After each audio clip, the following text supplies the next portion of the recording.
Assalamu alaikum. Welcome to Target Competitive. Today we are going to start modern history of India from the very basics. And if you are new to our channel, kindly subscribe and press the bell icon. तो ये जो course है ये beneficial रहेगा for all JK SSB exams या जेके PSC हो RRB हो SSC हो। और हम साथ ही में यहाँ पे जो प्रीवियस ईयर एमसीक्यूज पूछे गए हैं हम साथ ही में उनको यहाँ पे भी डिस्कस करेंगे। तो हम यहाँ पे जो हम टॉपिक्स इस लेक्चर में डिस्कस करने वाले हैं तो वो है ईस्ट इंडिया कंपनी जो थी ये यूरोपियन जो थे ये कैसे यहाँ पे आए। तो पहले जो थे वो पोर्टुगीज आए। तो इन्होंने इंडिया का रास्ता क्यों इख्तियार किया, ये इंडिया क्यों आए?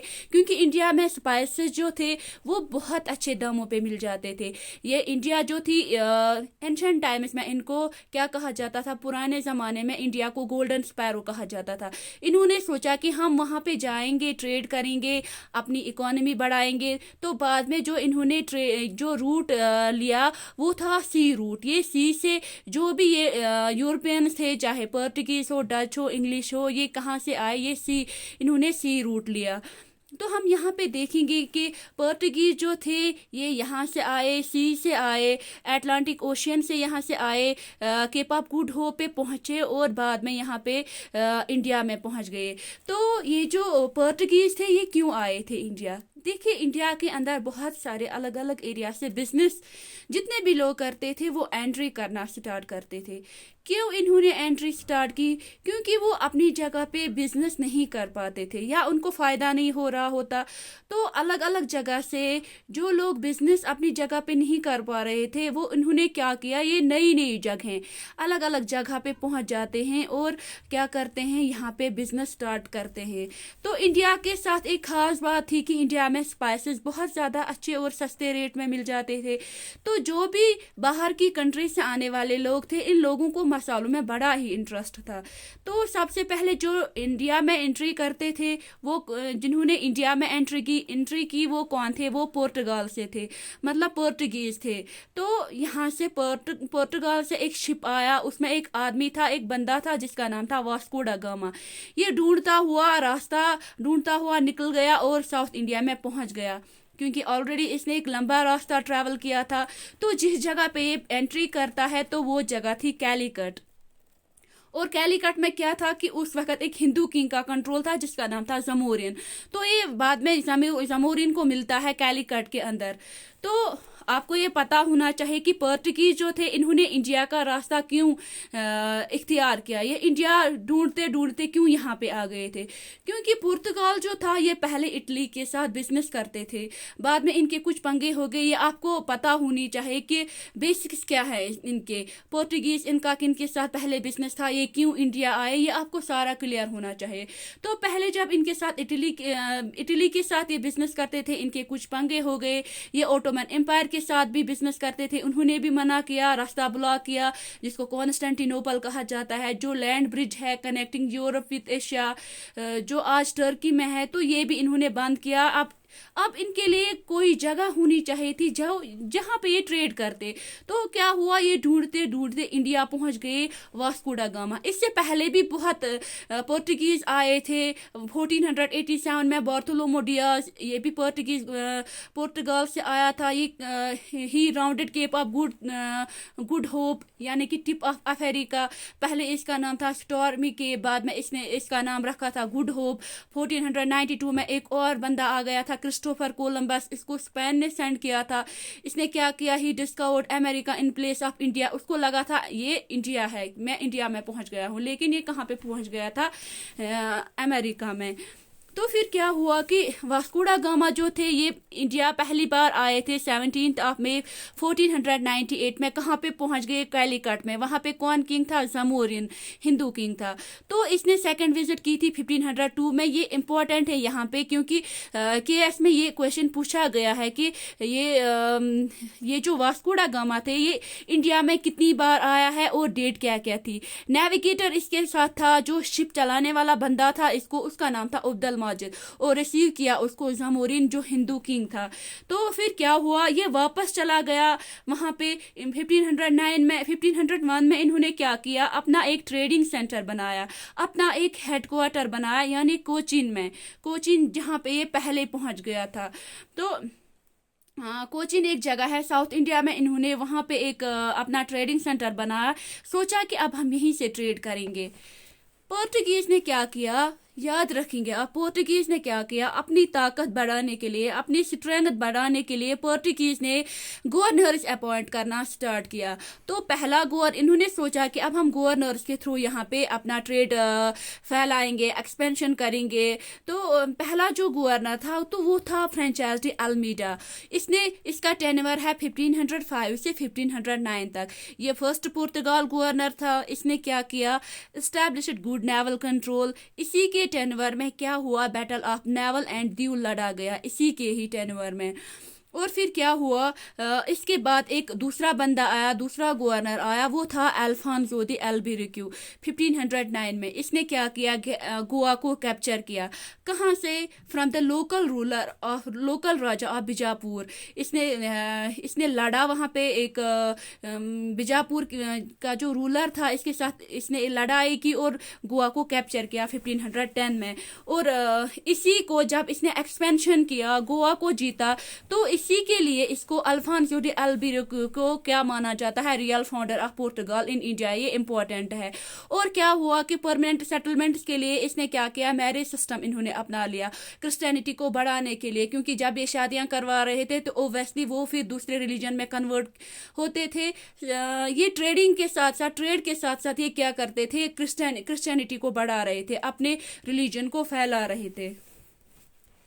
इनके बाद इनका एक और गवर्नर आ जाता है जिसका नाम है निन्नो दी कुन्हा। 1513 में एज ए गवर्नर ये अपॉइंट हुआ।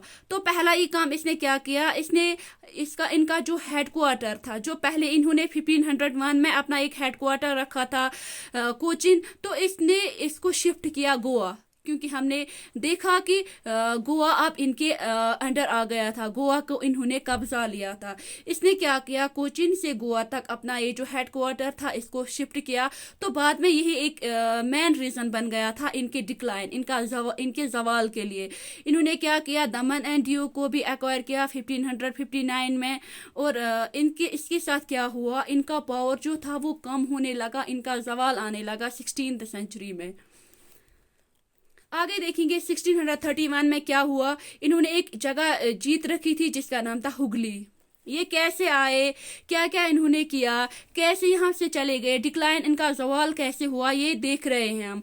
क्योंकि जो पोर्टुगीज, डच, इंग्लिश या फ्रेंच से ये कंपनीज आ गई थी बाहर से, तो लास्ट पे जो रह जाते हैं वो है इंग्लिश और फ्रेंच। अब इनके बीच में जो कार्नाटिक वार्स हुई, तो वो हम आगे डिस्कस करेंगे इंशाल्लाह नेक्स्ट टॉपिक में। हम देखेंगे पोर्टुगीज यहाँ से कैसे बाहर हो गए सीन से, या डच जो थे या डैनिश, ये कैसे सीन से बाहर चले गए। 1631 में ये इंपॉर्टेंट डेट्स हैं, ये आपको याद रखनी है। इसमें क्या हुआ कि मुगल जो थे, जो इंडिया में रूल कर रहे थे, इन्होंने मुगल से एक जगह हार दी, वो थी हुगली। बाद में होर्मस एक जगह थी 1622 में, ये ब्रिटिशर से ये हार गए। और मराठाज ने क्या किया, मराठाज ने इनकी 2 जगहें कब्जा ली थी जिनके नाम है सेलसट एंड बेसेन। और फिर क्या हुआ, 1739 में मराठाज ने सेलसट एंड बेसेन इनसे छीन ली। और पोर्टुगीज क्या हो गया कि ये वीक पड़ने लगे। और ओवेस्टली बात है कि इनका पावर जो था वो डिक्रीज होने लगा। तो अब ये कह सकते हैं कि इस टाइम पे वर्ल्ड में बाकी जगहों में लोगों को ये पता चल गया था कि इंडिया में स्पाइसेस का बिजनेस बढ़िया हो सकता है। तो मसालों का बिजनेस स्टार्ट करने के लिए बाकी जगहों से भी लोगों ने सोचना शुरू किया। और इसमें सबसे ज्यादा जो सोचने वाले लोग थे वो कौन थे, ब्रिटिशर्स, जो हम आगे डिस्कस करेंगे। वो कितने तेज थे, वो कितने चालाक थे, उन्होंने कैसे यहाँ पे अपने कदम जमा लिए, क्या क्या उन्होंने यहाँ पे किया, वो हम आगे डिस्कस करेंगे। तो एक और जगह थी 1661 में क्या हुआ कि पोर्टुगीज किंग जो था इसने अपनी बेटी की शादी चार्ल्स सेकंड से की। वो कहाँ का था, इंग्लैंड का। और मुंबई जो थी, ये मुंबई उसको अपनी बेटी को दहेज में दी थी, कैथरीन ब्रिगेंजा को। और फिर क्या हुआ, ये जो पावर जो था, अब ये क्योंकि अब ये ओवैस सी बात है कि इंग्लैंड के पास, इंग्लैंड का बंदा जो था, जो पोर्टुगीज किंग का दामाद था, अब मुंबई उसी के पास थी। और बाद में क्या हुआ, ये जो मुंबई का जो पावर था ये ट्रांसफर हुआ ईस्ट इंडिया कंपनी को। तो ये है यहाँ पे मुंबई जो है ये मालाबार कोस्ट है, तो मालाबार कोस्ट पे यहाँ पे ईस्ट इंडिया कंपनी की फैक्ट्रीज हैं। अब देखेंगे हम ईस्ट इंडिया कंपनी। तो पहले कौन बंदा था, क्या ये ईस्ट इंडिया कंपनी जो थी ये क्या थी, ये एक प्राइवेट कंपनी थी। तो पहला जो बंदा यहाँ पे आता है सीन पे वो है जॉन मिल्टन हॉल। ये एक इंग्लिश मर्चेंट था, बिजनेसमैन था। ये इंडिया आ जाता है 1599 में। क्यों? To trade with Indian merchants. और इनका एक ग्रुप था, जो ये मर्चेंट्स थे या बिजनेसमैन थे, इनका एक ग्रुप था मर्चेंट एडवेंचर्स, जो बाद में एक बेस बन गई, एक फाउंडेशन बन गई east India company. East India company जो इंडिया में एक बहुत बड़ी कंपनी उभर के सामने आ गई, वो उसका बेस क्या था, वो क्या थी, वो थी मर्चेंट एडवेंचर्स।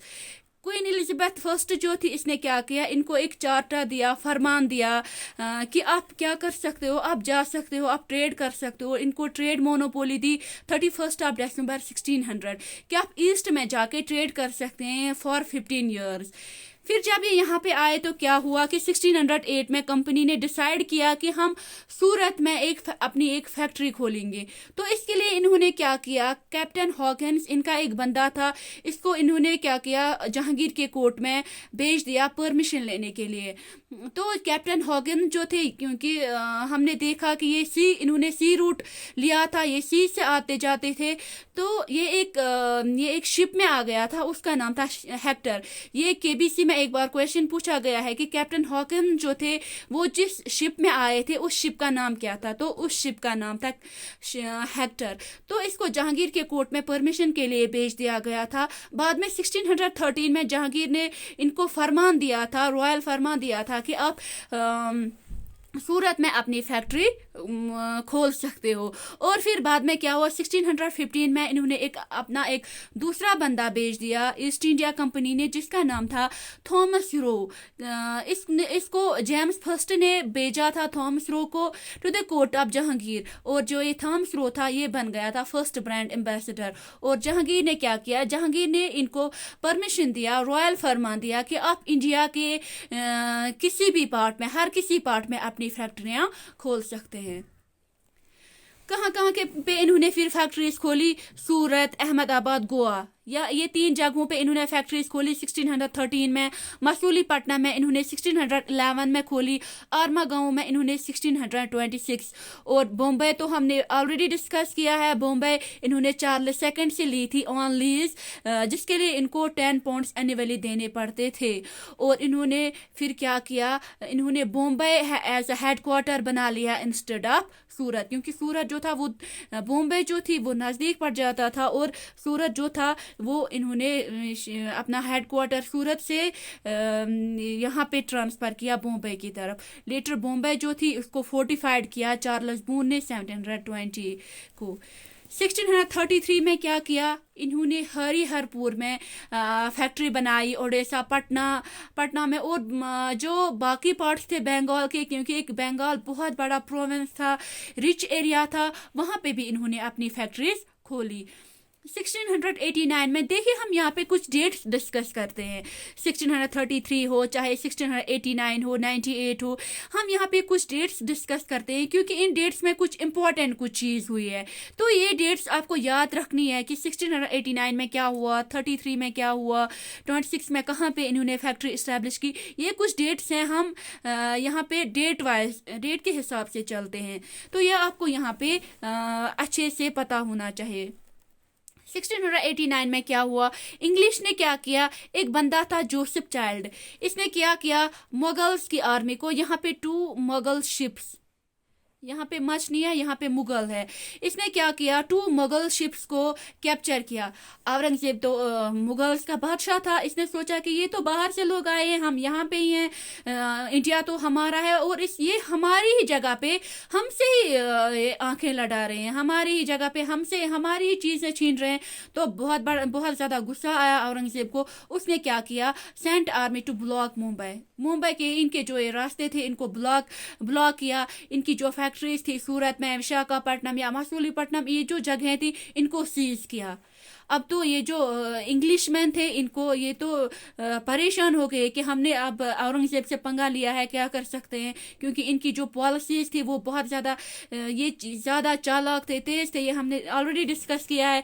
अब क्या हुआ, जोसेफ चाइल्ड ने क्या किया, प्लीडेड। अब ये औरंगजेब के पास गया, नहीं जी सर जी गलती हो गई, बादशाह सलामत हमें माफ़ कर दीजिए, ये करो वो करो। अब इसने क्या किया, इसने ऑफर किया औरंगजेब को 1.5 lakh to allow trade again. और फिर औरंगजेब ने क्या किया, औरंगजेब ने इनको फिर से ट्रेड करने की इजाज़त दी। अब है 1698, इंपॉर्टेंट डेट है। कंपनी ने क्या किया, सर जॉब चार्नोक एक बंदा था, इसने एक्वायर किया जमींदारी राइट्स, 3 विलेजेस के जमींदारी राइट्स लेना। वो 3 विलेजेस क्या थे, सुल्तानती, कैलीकट एंड गोविंदपुर। कहाँ से, from Bengal subedar bye Mughals. वो कौन था, वो था अजीम उस्मान। तो ये जो 3 जगहें थी, 3 गांव थे, सुल्तानती, कैलीकटा एंड गोविंदपुर, यही 3 जगह बाद में कोलकाता बन गई। और यही सर जॉब चार्नोक जो थे इसको फाउंडर ऑफ कोलकाता माना जाता है। सुल्तानती जो थी, सुल्तानती की जो फैक्ट्री थी यही बाद में फोर्टिफाई की गई थी, किलाबंदी की गई थी इसको, और फिर यही बाद में फोर्ट विलियम बन गया 1700 में। एक इंपॉर्टेंट डेट है 1717।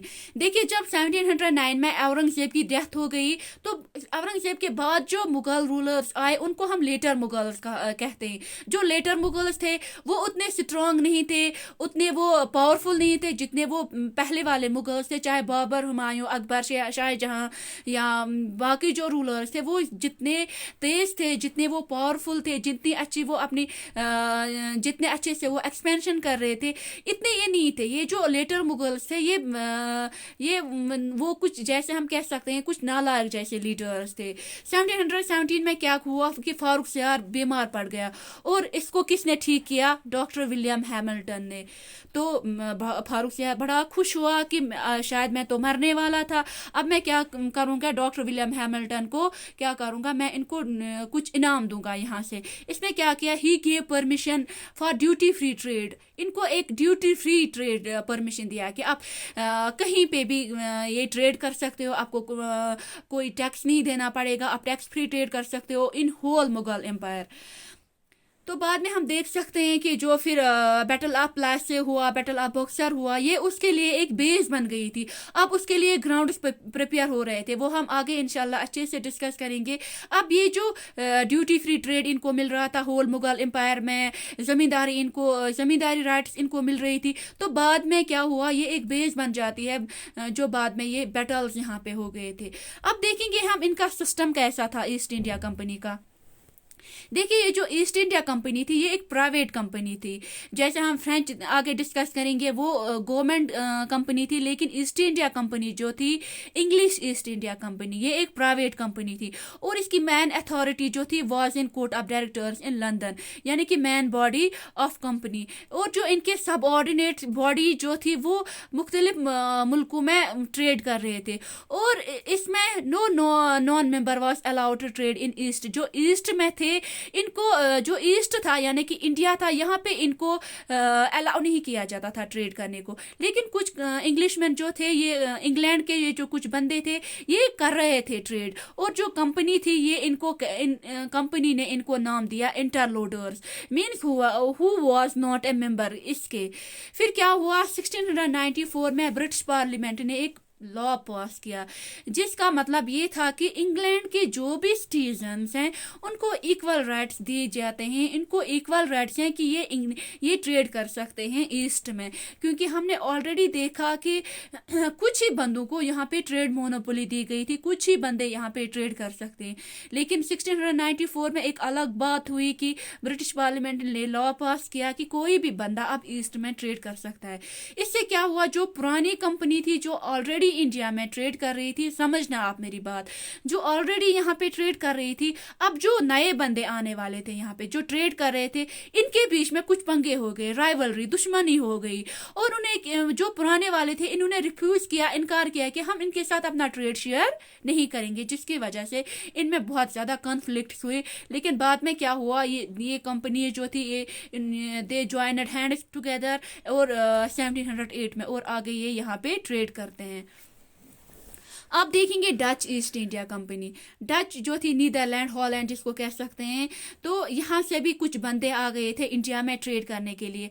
1595 में एक बंदा था होलीमैन, ये इंडिया पहुंच जाता है at the coast of Sumatra and Bantam 1596, जो करंट इंडोनेशिया में है। तो फर्स्ट फैक्ट्री इन्होंने डच ने खोली कहाँ पे, 1602 में हैविंग मैन सेंटर एंड बताविया। तो फिर क्या हुआ, दूसरी प्रॉपर फैक्ट्री इन्होंने एस्टैब्लिश की थी इंडिया में। इंडिया में याद रखना मसूलीपट्टनम में एक जगह है 1608 में। और ये क्वेश्चन पूछा गया है आईएएस में कि मसूलीपट्टनम किधर है, मसूलीपट्टनम आंध्र प्रदेश में है। और जो ये कंपनी थी Dutch East India company, it was controlled by 17 directors known as gentleman 17। इसमें जो ये 17 डायरेक्टर्स थे उनको कहा जाता था जेंटलमैन 17। और इनका मेन इंटरेस्ट जो था वो तो स्पाइसेस, वो हमने देखा कि इंडिया में स्पाइसेस का बहुत अच्छा ट्रेड चल रहा था, स्पाइसेस इनको बहुत अच्छे दामों पे मिल जाते थे। लेकिन इन्होंने बाद में ट्रेड किया इनका भी, टेक्सटाइल चाहे हो, इंडिगो हो, रॉ सिल्क हो। क्या किया इन्होंने फिर, ये जो डच ईस्ट इंडिया कंपनी थी, इन्होंने क्या किया, broke Portugal monopoly in India. इन्होंने इनकी पुर्तगीज की जो मोनोपोली थी इसको ब्रेक किया, तोड़ा। और 1639 में क्या किया, कैप्चर्ड गोवा। जो हमने ऑलरेडी डिस्कस किया हुआ था कि पोर्टुगीज ने क्या किया, उन्होंने जो गोवा, बीजापुर का किंग जो था अल्फोंसो दे अल्बुकर्क, जो इनका दूसरा गवर्नर था, उसने कैप्चर किया था गोवा को बीजापुर किंग से। लेकिन अब 1639 में क्या हुआ, गोवा को कैप्चर किया डच ने। 1641 मलेशिया, 1658 में लास्ट पोर्टुगल सेटलमेंट सीलोन, जिसको श्रीलंका कहा जाता है, ये भी इन्होंने कैप्चर की। और फिर क्या हुआ, गोलकंडा रूलर ने इनको फरमान दिया था, ये यहाँ पे फरमान है, फरमान दिया था 1676 में कि इनको ये ट्रेड कर सकते हैं without any tax in Golconda में ये ट्रेड कर सकते हैं बगैर कोई टैक्स दिए। और फिर बाद में इन्होंने टू फैक्ट्रीज खोली गोलकंडा में, फरमान लिया इन्होंने भी जहांगीर से फरमान लिया था कि ये वेस्टर्न कोस्ट में ट्रेड करेंगे। इन्होंने भी बंगाल में फैक्ट्रीज एस्टैब्लिश की थी। लेकिन बाद में क्या हुआ, their power start to decline in the beginning of 18th century. क्या हुआ कि अब ये भी सीन से चले जाते हैं। पोर्टुगीज हमने देखा कि ये कैसे गए, ये जो डच थे, अब ये भी हमने देखा कि डच कैसे यहाँ से सीन से गए। 1759 में एक इन्होंने इंग्लिश के साथ इन्होंने बैटल लड़ा जिसका नाम है बैटल ऑफ बेदारा। और ये बैटल इन्होंने हारा और इनका जो कंट्रोल था वो ऑलमोस्ट खत्म ही हो गया। 1795 में इंग्लिश जो थी, क्योंकि एक बहुत बड़ी कंपनी थी, पावरफुल कंपनी थी इंडिया में, इन्होंने डच को कंप्लीटली रिमूव किया इंडिया से। अब देखेंगे हम French east India company, very important, क्योंकि बाद में यहाँ पे खाली फ्रेंच और इंग्लिश रह जाते हैं इंडिया में। फॉर्मेड इन 1664। और जो ये फ्रेंच ईस्ट इंडिया कंपनी थी, it was fully controlled by French government. And हमने देखा कि इंग्लिश कंपनी जो थी ये प्राइवेट थी। 1667 में फ्रेंच ग्रुप अंडर फ्रांसिस कार्नान ये इंडिया पहुंच गए और इन्होंने सूरत में एक फैक्ट्री एस्टैब्लिश की थी। 1669 में क्या किया, मसूलीपट्टनम में एक फैक्ट्री एस्टैब्लिश की थी और यहाँ की सुल्तान से परमिशन लिया था। 1673 में क्या किया, इन्होंने एक एक्वायर किया था एक स्मॉल विलेज, इंपॉर्टेंट है, जिसका नाम है वैली कुंडापुरम। किससे, शेर खान लोधी से, जो बाद में पौंडीचेरी बन गया, जो इनकी एक इम्पोर्टेंट जगह रही है पौंडीचेरी। चंदौर नगर भी इन्होंने एक्वायर किया बंगाल फ्रॉम मुगल गवर्नमेंट जो थी, जिनका रूलर था शाइस्ता खान। कहाँ, कब, 1690 में।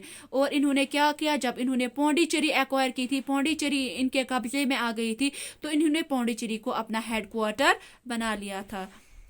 और इन्होंने ये सबसे ज़्यादा इन्होंने पावर गेन किया था, सबसे ज़्यादा ये पावरफुल बन गए थे 2 गवर्नर्स के अंडर जिनका नाम था ल्यूनर एंड ड्यूमॉस।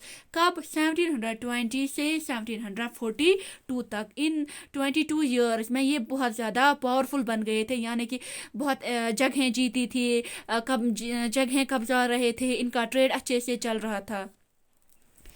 मोहम्मद शाह इन्होंने फरमान दिया था फ्रेंच को कि आप कॉइन्स मिंट कर सकते हो, to mint and issue gold and silver coins. बहुत बड़ी बात है कि फ्रेंच को फरमान दिया था, फ्रेंच को परमिशन दिया था कि आप मिंट कर सकते हो, बना सकते हो गोल्ड और सिल्वर कॉइन्स करेंसी, और उस पर मुगल की स्टैम्प। मीन्स कि अब तो ये इनके पास ही पहुंच गए थे, अब तो ये बहुत आगे निकल गए थे। और क्या हुआ कि Dutch created problem for French. उन्होंने क्या किया, वो ऑलवेज सपोर्ट कर रहे थे, they were always supported by British against French. जो डच थे उनको ये किन के खिलाफ थे? हमेशा ये फ्रेंच के खिलाफ। और फ्रेंच का बड़ा दुश्मन कौन था वहाँ यूरोप में भी? ये हम आगे डिस्कस करेंगे। यूरोप में फ्रेंच और इंग्लिश की बहुत बड़ी लड़ाइयाँ हुई थी, ये हमेशा एक दूसरे के खिलाफ रहते थे। और यहाँ पे क्या हुआ, इंग्लिश ने, ब्रिटिशर्स ने डच को इस्तेमाल किया किन के खिलाफ? फ्रेंच के खिलाफ। 1742 में क्या हुआ, फ्रेंच गवर्नर डुप्लेक्स ने क्या किया? ये इनका एक इम्पोर्टेंट गवर्नर था, ये हम आगे देखेंगे। ये डुप्लेक्स कौन था और इंडिया में इसने क्या क्या किया, ये हम इंशाल्लाह आगे वाले लेक्चर्स में अच्छे से डिस्कस करेंगे। ये आपके लिए बेस आपको पता होनी चाहिए, पोर्तुगीज कैसे आए, इंग्लिश कैसे आए, जो फ्रेंच ईस्ट इंडिया कंपनी थी ये कैसे आए, क्यों ये आए यहाँ पे। ये आपके लिए पहला ये जो टॉपिक था इसीलिए था कि आपको पता चले कौन क्यों आया था, या कौन यहाँ से पहले ही चला गया, बाद में कौन रह गए यहाँ पे। तो आगे हम अच्छे से इंशाल्लाह डिस्कस करेंगे। डुप्लेक्स जो था इसने क्या किया, इसने अपनी एम्पायर को बढ़ाना चाहा, एक्सपेंशन करना चाहा, लेकिन क्या हुआ कि इंग्लिश की तरफ से इसको एक बड़ी अपोज मिली। इंग्लिश हमेशा इसको अपोज कर रहे थे क्योंकि फ्रेंच और इंग्लिश ऑलरेडी दुश्मन थे। और क्या हुआ, 1760 में बैटल ऑफ वेंडी वॉश हुआ, यानी कि थर्ड एंग्लो कार्नेटिक वार में बैटल ऑफ वेंडी वॉश हुआ। और उन्होंने क्या किया, उन्होंने ये जंग इनसे हारी, ये बैटल इन्होंने हारा, और सारा कुछ इनको किनको देना पड़ा, इंग्लिश को। ये हम आगे वाले लेक्चर में डिस्कस करेंगे, एंग्लो कार्नेटिक वार्स। और फिर लेटर क्या हुआ, ट्रीटी ऑफ पेरिस हो गई थी 1763 में। Pondicherry and some other settlements were returned back to French by English, क्योंकि पौंडीचेरी ये इन्हीं के पास थी, फ्रेंच के पास। जब बैटल ऑफ वेंडी वॉश हुआ जिसमें फ्रेंच ने सब कुछ हारा था, इंग्लिश के पास चला गया था, लेकिन ट्रीटी ऑफ पेरिस हो गई। ये हम आगे इंशाल्लाह अच्छे से डिस्कस करेंगे। ये ट्रीटी ऑफ पेरिस क्या हुई थी, बैटल ऑफ वेंडी वॉश क्या हुआ था। ट्रीटी ऑफ पेरिस जब हुई थी तो ये जो इंग्लिश थे इनको सारा कुछ वापस देना पड़ गया। पौंडीचेरी जो इनकी और सेटलमेंट्स थे ये इनको फ्रेंच को वापस देना पड़ा, इंग्लिश वालों को। और इंग्लिश फोर्सेस जो थी उसको लेड कर रहे थे एरिक लूट, इंपॉर्टेंट है यहाँ पे। अब है डेनिश ईस्ट इंडिया कंपनी, तो ये भी यहाँ पे कुछ टाइम के लिए आ गए थे। डेनिश ये फॉर्मेड इन 1616। और फिर क्या हुआ कि इन्होंने सेटलमेंट्स बनाए थी ट्रांक्यूबार जो प्रेजेंट तमिलनाडु में है, और 1620 में श्रीरामपुर बंगाल 1676 में। उन्होंने क्या किया, were enable to form settlements in country. क्योंकि ये उतने ज़्यादा पावरफुल नहीं रहे होंगे। और फिर क्या हुआ, इनको बाद में अपनी जगह बेचनी पड़ गई थी इंग्लिश को। एंड इन 1845 ये यहाँ से चले गए, क्योंकि ये उतने टाइम पे यहाँ पे फील्ड में नहीं रहे, क्योंकि जो ज़्यादा टाइम तक रहे वो थे French and English. 18th century में क्या हुआ, English and French remove Dutch and Portuguese totally. 18th century में इंग्लिश और फ्रेंच वालों ने क्या किया, डच को रिमूव किया, इंडिया से भगाया, पोर्टुगीज को रिमूव किया इंडिया से after the death of Aurangzeb, क्योंकि औरंगजेब इनको वो फरमान दे रहे थे, आप ऐसा करो, आप ऐसा करो, टैक्स फ्री ट्रेड ये करते थे। क्योंकि अब जब औरंगजेब की डेथ हो गई थी तो अब ये क्या हो गए थे, इनको लगा था कि अब यहाँ पे कोई पावरफुल किंग नहीं है जो हमें रोकेगा।